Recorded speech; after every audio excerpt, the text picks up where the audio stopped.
Hi everyone, welcome back to my channel cam solution for you. Students, कैसे हैं आप सभी स्टूडेंट्स। आज हम पढ़ने वाले हैं क्लास 12 केमिस्ट्री का कोऑर्डिनेशन कंपाउंड का एक इम्पोर्टेंट टॉपिक जिसका नाम है वैलेंस बॉन्ड थ्योरी, जिसको शॉर्ट में वीबीटी थ्योरी बोलते हैं।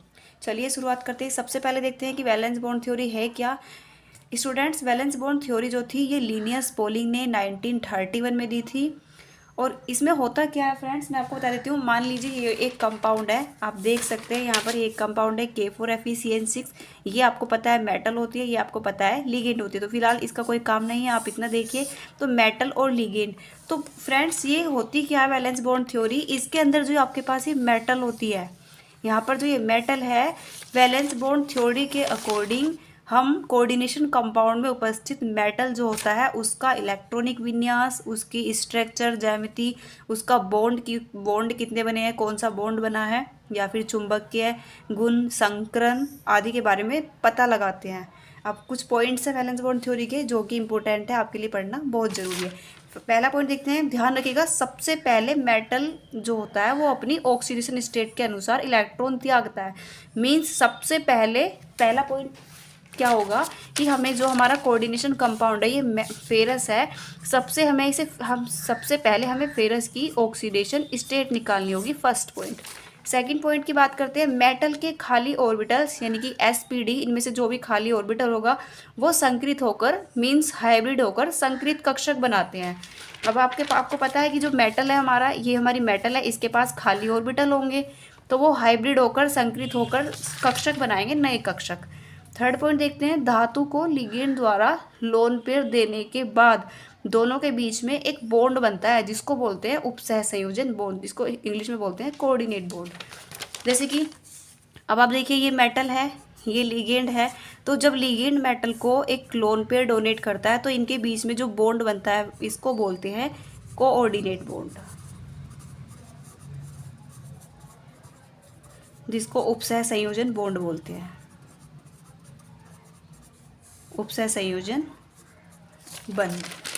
ओके, यहाँ पर आप देख सकते हैं। थर्ड पॉइंट की बात करते हैं, प्रथम संक्रमण श्रेणी में धातु संकुल में धातु की कोऑर्डिनेशन संख्या 4 से 6 हो सकती है। मीन्स इन्होंने कहा कि जब मेटल जो होती है वो प्रथम संक्रमण श्रेणी की होती है तो उसमें जो हमारे लिगेंड होते हैं वो 4 भी हो सकते हैं और 6 भी हो सकते हैं। जैसे कि आप देख सकते हैं निकिल के साथ में आपने देखा है कि CO4 होता है, या फिर अभी मैंने आपको जस्ट बताया कि FeCN6 या फिर H2O6। तो आप देख सकते हैं इसमें 4 भी है, इसमें 6 भी है। तो इन्होंने यही कहा है कि अगर प्रथम श्रेणी की धातु होती है तो कोऑर्डिनेशन नंबर लिगेंड 4 भी हो सकते हैं और लिगेंड 6 भी हो सकते हैं।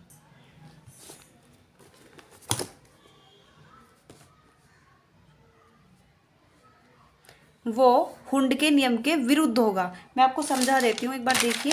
इन्होंने कहा कि जो मेटल और लिगेंड के बीच में जो बॉन्ड बनेगा, ओके, अगर वो ये लिगेंड स्ट्रोंग है, ध्यान से सुनिएगा, अगर जो भी लिगेंड यहाँ पर है अगर वो लिगेंड स्ट्रोंग है तो जो इलेक्ट्रॉनों का विन्यास होता है ना, किस तरह से बढ़ते हैं, उसको हुंड के नियम के विरुद्ध बढ़ेंगे, हुंड के नियम के विरुद्ध। यानी कि मान लीजिए 5 इलेक्ट्रॉन्स भरने हैं तो हुंड के नियम के विरुद्ध क्या, 1 2 3 4 5 इस तरह से फिल करेंगे। और अगर हुंड के नियम के अकॉर्डिंग भरेंगे तो 1 2 3 4 5 6 एक एक करके भरना है। आई होप आपको समझ में आ रहा होगा। अब देखते हैं, यहाँ पर देखिए हुंड के नियम के विरुद्ध होता है और अगर लिगेंड जो होता है मेटल को वीक लोन पेयर डोनेट करता है। मैंने जस्ट अभी, ये स्ट्रोंग था, ठीक है। अगर मेटल जो होता है वो लिगेंड को वीक हो, अगर ये लिगेंड वीक है तो वीक के लिए फ्रेंड्स हुंड के नियम के अनुसार बढ़ते हैं, हुंड के नियम के अनुसार। जैसे आप यहाँ देख सकते हैं 5 इलेक्ट्रॉन्स हैं तो 1 2 3 4 5, उसके बाद यहाँ पे 6 आएगा, जो भी आगे चलते जाएंगे। ओके, नाउ परबल लिगेंड का ऑर्डर। ये स्टूडेंट्स कुछ लिगेंड्स हैं जो कि बहुत ज़्यादा इंपॉर्टेंट है, आपको वीबीटी थ्योरी में बहुत ज़्यादा हेल्पफुल होंगे। तो देखिए परबल लिगेंड जो होता है, सबसे ज़्यादा जो स्ट्रॉन्ग लिगेंड होता है वो NCS होता है, उसके बाद पायरिडीन होता है, उसके बाद ammonia, ethylene diamine, bipyridine, NO2CN carbonyl. Okay, ये ऑर्डर है, सबसे ज़्यादा ये होता है, सबसे कम ये होता है, ये न्यूट्रल में आता है। अगर हम दुर्बल लिगेंड की बात करते हैं तो यहाँ पर आप देख सकते हैं ये सारे वीक लिगेंड होते हैं। सबसे ज़्यादा वीक लिगेंड वाटर होता है, जो कि न्यूट्रल में आता हो। आपने देखा होगा कि कुछ न्यूट्रल लिगेंड भी होते हैं, तो जो सबसे कम होते हैं उनको न्यूट्रल मान लिया जाता है। जैसे यहाँ पर आप इसको न्यूट्रल बोलेंगे, यहाँ पर इसको न्यूट्रल बोलेंगे। वाटर होता है न्यूट्रल, नाइट्रोसिल, कार्बोनिल, ये सभी न्यूट्रल होते हैं। नेक्स्ट पॉइंट देखते हैं, यदि संकुल यौगिक में एक या एक से अधिक अयुग्मित इलेक्ट्रॉन होते हैं तो अनुचुंबकीय होगा। अब मैं आपको समझा देती हूँ। मान लीजिए यहाँ पर एक कोई आपका लोन ऑर्बिटल है, अगर उसके अंदर एक या एक से अधिक, चाहे यहाँ पर कितने भी ऑर्बिटल्स हो, अगर हमारे जो इलेक्ट्रॉन्स है वो अयुग्मित है, एक हो या एक से अधिक हो, तो यहाँ पर ये अयुग्मित इलेक्ट्रॉन है, यहाँ पर हो या फिर यहाँ पर हो, तो अगर अयुग्मित इलेक्ट्रॉन है तो अनुचुंबकीय होगा। ये चीज़ आपको याद रखनी है, अनुचुंबकीय होगा। और अगर ये ही युग्मित इलेक्ट्रॉन होता है, देखिए यहाँ पर कंप्लीट है, या फिर जहाँ भी होता है कंप्लीट होता है। अगर युग्मित इलेक्ट्रॉन है तो ध्यान रखिएगा प्रतिचुंबकीय होता है। इसको पैरामैग्नेटिक बोलते हैं, मैं पीछे बता चुकी हूँ, और इसको डायामैग्नेटिक बोलते हैं। ओके, नेक्स्ट देखते हैं, कॉम्प्लेक्स की ज्यामिति उसके संकरण के आधार पर की जाती है। अब जो भी हमारा कंपाउंड होता है, जैसे मैंने जस्ट अभी बताया था K4FeCN6 जो होता है, तो उसकी जो स्ट्रक्चर होती है वो संकरण पर डिपेंड करती है कि संकरण sp2, sp3, sp3d2 जो भी होता है उसके अकॉर्डिंग उसकी स्ट्रक्चर बनती है कि स्ट्रक्चर आपकी ऑक्टाहेड्रल है, टेट्राहेड्रल है, स्क्वायर प्लेनर है, लीनियर है, जो भी है। ओके, नेक्स्ट मैंने यहाँ पर दिखाई हुई है, आप देख सकते हैं। जैसे ये है, ज्यामिति निम्न प्रकार की होती है, जैसे रेखीय, त्रिकोणीय समतल, चतुष्फलकीय, वर्ग समतलीय, त्रिकोणीय, द्विप पायरामिडल, एक होती है आंतरिक डिकक्षक ऑक्टाहेड्रल और एक बाह्य डिकक्षक ऑक्टाहेड्रल। चलिए एक एग्जाम्पल से समझते हैं। यहाँ पर आप देख सकते हैं मैंने एक एग्जाम्पल लिया है K4FeCN6, जिसको आप इस तरह भी लिख सकते हैं। यहाँ पर जो K+ का चार्ज होता है, यहाँ पर +4 होगा तो वो आप यहाँ पर -4 कर सकते हैं, ऑपोजिट चार्ज लगाते हैं। तो सबसे पहला रूल क्या होगा कि हमें जो मेटल होती है हमें उसकी ऑक्सीडेशन स्टेट पता होनी चाहिए। तो यहाँ पर आप देख सकते हैं फेरस का एटॉमिक नंबर आपको निकालने सिखा देती हूँ मैं। देखिए K4FeCN6 है, तो जिसकी निकालनी है उसको हम x मान लेते हैं। यहाँ पर K की +1 होती है, यहाँ पर K कितने हैं 4, तो +1 × 4, और साइनाइड की होती है -1, तो यहाँ पर 6 लिगेंड है तो -1 × 6 हो जाएगा, तो आपकी +2 आ जाएगी। आप निकाल कर देख सकते हैं। तो यहाँ पर जो फेरस है उसके ऊपर +2 चार्ज होगा। तो देखिए यहाँ पे मैंने इलेक्ट्रॉनिक विन्यास लिखा है, तो फेरस का जो होता है यहाँ पर आप इतना देख सकते हैं 4s2 3d6 होता है, जो कि इंपॉर्टेंट है। यहाँ पर आप देख सकते हैं 2 इलेक्ट्रॉन निकालने हैं, तो आप लास्ट की सेल से इलेक्ट्रॉन निकलते हैं, ध्यान रखिएगा। तो ये 4 सेल है, ये 3 सेल है, तो लास्ट सेल के 2 ही Fe+2 है, तो 2 इलेक्ट्रॉन्स यहाँ से मूव हो जाएंगे। तो फिर उसके बाद में हमारा ये 3d6 बचेगा, तो 3d6 ये लास्ट सेल है 4s0। यहाँ पर 2 थे लेकिन यहाँ पर 2 इलेक्ट्रॉन निकाल दिए, इसलिए यहाँ पर 0 हो गए हैं। ये आपका 4p है। उसके बाद हमें देखना होगा कि जो हमने कॉम्प्लेक्स लिया है, तो आप देखिए यहाँ पर लिगेंड जो है साइनाइड वो स्ट्रॉन्ग लिगेंड है। ये पता आपको जरूर होना चाहिए कि ये लिगेंड जो है वो स्ट्रॉन्ग है या फिर वीक है। तो यहाँ पर जो साइनाइड है वो एक स्ट्रॉन्ग लिगेंड है। मैंने आपको पीछे बताया था कि अगर लिगेंड स्ट्रॉन्ग है तो हुंड का रूल अप्लाई नहीं होगा, और अगर लिगेंड वीक है तो हुंड का रूल अप्लाई होगा। तो यहाँ पर जो साइनाइड है वो स्ट्रॉन्ग लिगेंड है। तो यहाँ जो d ऑर्बिटल्स है, ये इसके अंदर जो इलेक्ट्रॉन्स फिल होंगे वो हुंड के नियम के विपरीत होंगे, यानी कि इस तरह से फिल करने हैं। इस तरह नहीं करने की पहले एक एक डालना है उसके बाद दूसरा, डायरेक्टली आपको 6 इलेक्ट्रॉन्स फिल करने हैं। तो यहाँ पर आप देख सकते हैं मैंने 6 इलेक्ट्रॉन फिल कर दिया है।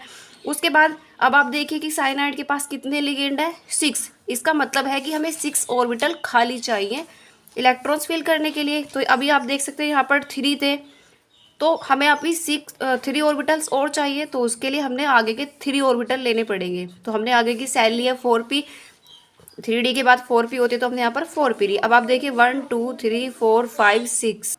अब आप देखिए साइनाइड को 6 इलेक्ट्रॉन चाहिए थे, 6 लोन ऑर्बिटल 1 2 3 4 5 6, यहाँ पर 6 ऑर्बिटल हो गए। अब आप देखिए डी के कितने ऑर्बिटल्स खाली है 1 2, तो D2। एस का कितना ऑर्बिटल है, एक ही ऑर्बिटल है और वही खाली है, तो D2S। और पी में कितने इलेक्ट्रॉन्स खाली है, ऑर्बिटल्स तीनों खाली है, तो D2sp3। तो जो हमारा कॉम्प्लेक्स है इसमें जो मेटल है, मतलब इसका जो संकरण आएगा वो D2sp3 आएगा। और ये जो खाली ऑर्बिटल्स है, मैंने ये खाली ऑर्बिटल्स जोड़कर इस तरह लिखे हुए हैं। यहाँ पर देखिए साइनाइड इसको अपना लोन पेयर डोनेट कर रहा है, यहाँ पर इसको अपना लोन पेयर डोनेट कर रहा है। ये अब इस तरह से यहाँ पर लोन पेयर डोनेट कर रहे हैं। अब इसी सब चीज़ों से आप बहुत सारी चीज़ें निकाल सकते हैं। जैसे आप एक बार स्ट्रक्चर देख लीजिए, जो हमारा कॉम्प्लेक्स है उसका स्ट्रक्चर ऐसे बनेगा। देखिए ये बीच में मेटल है जिसके ऊपर +2 चार्ज है। ओके, देखिए साइनाइड है 1 2 3 4 5 6। मेटल को 6 लिगेंड ने अपना लोन पेयर डोनेट करा है। और ध्यान रखिएगा इनके बीच में जो बॉन्ड बनता है वो कोऑर्डिनेट बॉन्ड बनता है, यानी कि उपसह संयोजन बॉन्ड बनता है। अब आप बहुत सारी चीज़ें निकाल सकते हैं, जैसे कि देखिए संकरण, आप संकरण निकाल सकते हैं। संकरण मैंने जस्ट अभी पीछे निकाल कर आपको बताया है कि D2sp3 होता है, जो खाली ऑर्बिटल्स होते हैं जो साइनाइड लोन पेयर डोनेट करते हैं मेटल को, मेटल के जो खाली ऑर्बिटल होते हैं वो होते हैं ये D2sp3। उसके बाद चुंबकीय आघूर्ण जिसको मैग्नेटिक मोमेंट बोलते हैं, इसके लिए एक फॉर्मूला होता है μ n+2। तो यहाँ पर जो मैग्नेटिक मोमेंट होगा वो 0 होगा। मैं आपको निकाल कर दिखा देती हूँ। देखिए μ ये होता है n+2। ये जो n होता है ये होता है नंबर ऑफ अनपेयर्ड इलेक्ट्रॉन, यानी कि यहाँ पर जो अनपेयर्ड इलेक्ट्रॉनों की संख्या होगी। तो μ अनपेयर्ड इलेक्ट्रॉन, अभी आपने पीछे देखा होगा कि इसमें अनपेयर्ड इलेक्ट्रॉन एक भी नहीं है, सारे यहाँ पर पेयर्ड है। तो आपको यहाँ पर अनपेयर्ड इलेक्ट्रॉन नहीं है तो 0 लेना होगा। तो ये तो आपका 0 हो जाएगा और ये भी आपका 0 हो जाएगा। तो डायरेक्टली यहाँ पर म्यू की जो वैल्यू हो जाएगी वो 0 आ जाएगी। उसके बाद चुंबकीय गुण मैंने अभी बताया था कि जो लास्ट इलेक्ट्रॉन होते हैं अगर वो पेयर्ड है तो वो आपका डायामैग्नेटिक होता है। तो ये आपका डायामैग्नेटिक होगा। कलर की बात करें, अगर पेयर्ड इलेक्ट्रॉन है, ऑर्बिटल में दोनों इलेक्ट्रॉन कंप्लीट है तो वो रंगहीन होता है, और अगर अनकम्प्लीट है तो रंगीन होगा। संरचना मैंने अभी आपको बनाकर दिखाई है। जो ये संरचना होती है इसका नाम होता है ऑक्टाहेड्रल। तो ये आपकी ऑक्टाहेड्रल है। उसके बाद देखते हैं एंगल। एंगल जो होता है इस स्ट्रक्चर का वो 90 डिग्री होता है, क्योंकि यहाँ पर जो आप 6 बॉन्ड देख सकते हो, सारे बॉन्ड जो होते हैं वो इक्वल लेंथ पर होते हैं। आप देख सकते हैं इस तरह से अगर मैं लिखती हूँ तो इनकी जो लेंथ होगी वो बिल्कुल इक्वल होती है। तो ये जो बॉन्ड होता है ये 90 डिग्री का होता है। और यहाँ पर स्पिन मल्टीप्लिसिटी निकालते हैं तो इसका फॉर्मूला होता है 2s+1। तो यहाँ पर भी अनपेयर्ड इलेक्ट्रॉन की संख्या है। तो यहाँ पर आपने देखा जस्ट कि अनपेयर्ड इलेक्ट्रॉन जो होते हैं वो 0 होते हैं। तो आप इसको सोल्व करोगे तो 0 आ जाएंगे। तो इस तरह से आप बहुत सारे एग्जाम्पल्स निकाल सकते हैं। बस यही है जो आपको समझना है। अगर आपको ये समझ में आ जाता है तो आप आसानी से सारे वो एग्जाम्पल सोल्व कर सकते हैं। अगर आपको हमारी वीडियो अच्छी लगी तो प्लीज़ चैनल को लाइक करें, शेयर करें और सब्सक्राइब करें। Thank you.